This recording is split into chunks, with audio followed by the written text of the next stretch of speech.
Olá pessoal do canal, para quem ainda não me conhece, meu nome é Guilherme e como vocês já estão vendo no título do vídeo, o tema hoje vai ser baseado em um assunto atual que está sendo bem polêmico, que é o caso do Carlinhos Maia.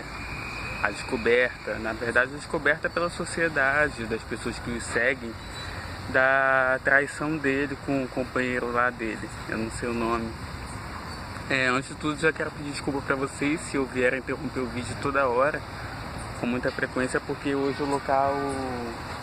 Hoje é terça-feira, mas está bem lotado, tá? Então se eu tiver que interromper toda hora, porque tem alguém próximo de mim, ou alguém passando e olhando, e eu não gosto disso, mas não tem como impedir porque é um local público.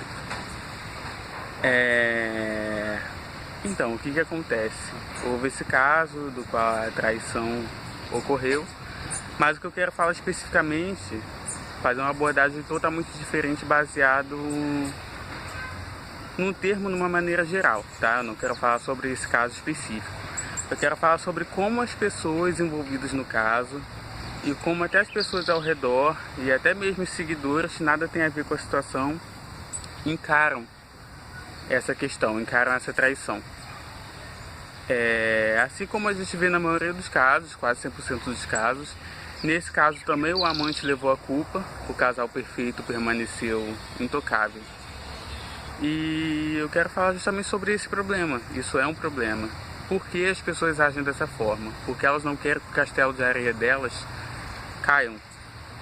Porque elas não querem reconhecer que o culpado não é o amante, que é o terceiro envolvido. O amante é uma pessoa solteira, sem compromisso. Então, se ele se envolve em uma relação, automaticamente ele não tem culpa, ele não deve ser cobrado de nada. Ele é uma terceira pessoa que não tem compromisso, quem tem o compromisso que deve ser cobrado. Mas enfim, eu vou falar de um caso que aconteceu comigo, para vocês entenderem bem a situação e do que eu estou falando. Isso há muitos anos atrás, tá? Só existia o MSN, o Facebook nem existia ainda. Eu acho que era a época do Orkut ainda. E eu tinha uma amiga que tinha um companheiro. Ela não era casada formalmente com ele, mas ela residia com ele há muitos anos. E de uma hora para outra ela começou a desconfiar de que ele tinha casos com outros homens. Ok. O que aconteceu foi que, sem nenhum amigo mais próximo dela, ela me pediu para que eu viesse a abordá-lo, né? De alguma forma, para poder descobrir se ele tinha alguma tendência a sair com outros caras, enfim. O que aconteceu foi que eu fiz da maneira mais burra, não tinha técnica nenhuma, então simplesmente eu adicionei no MSN, comecei a conversar com ele como se eu tivesse adicionado por um engano, e o babaca caiu de primeira. A gente conversou, saímos algumas vezes, fomos tomar esses programas ridículos, sabe, de gente que está se conhecendo, tomar sorvete, tomar suco, então... E daí o lance evoluiu para uma coisa um pouco mais séria, se é que vocês me entendem. Enfim, mais à frente eu explico essa situação. Mas aconteceu.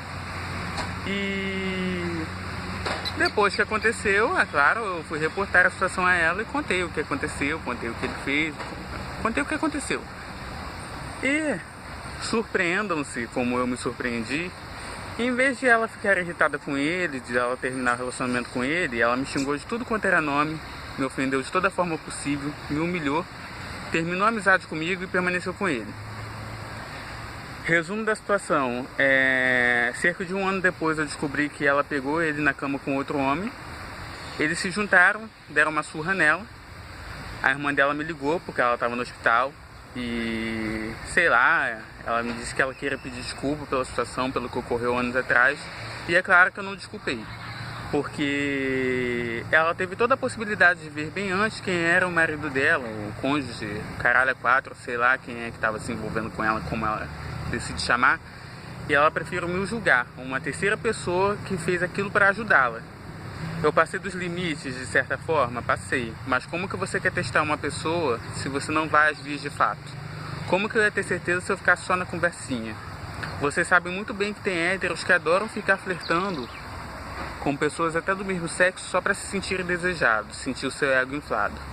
Então, o que aconteceu foi que ela simplesmente me humilhou, se afastou de mim e depois queria meu perdão.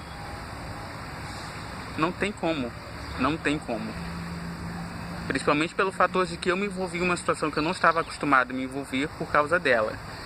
Então o que eu quero dizer para vocês com tudo isso é por que as pessoas agem dessa forma. E depois acabam se arrependendo e sempre culpam outra pessoa. Porque se vocês perceberem, o evangélico, a mulher evangélica, por exemplo, culpa o inimigo por ter acabado com o casamento dela. O inimigo em forma do amante ou da amante. O kardecista ou espírita diz que é uma influência negativa, é um obsessor que influenciou essa pessoa a trair. Eu pergunto a vocês, quando a culpa vai ser do próprio parceiro? Quando a traição vai ser uma atitude decidida pelo próprio parceiro? Até quando as pessoas vão viver nesse mundo Disney, onde o mundo delas é perfeito, e elas só saem dessa situação quando já é tarde demais, quando tem uma surra, uma coisa mais extrema, como aconteceu com ela.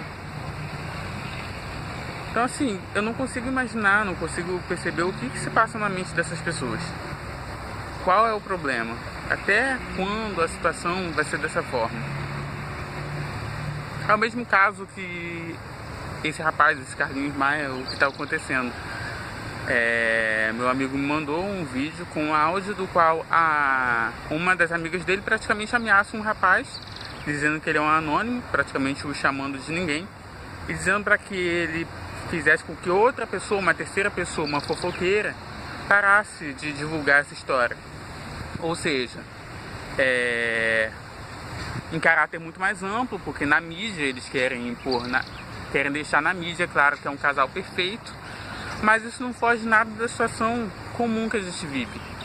As pessoas querem fingir o tempo todo que o casal é perfeito e quem destrói o lar é o terceiro. Quando vocês vão parar com isso?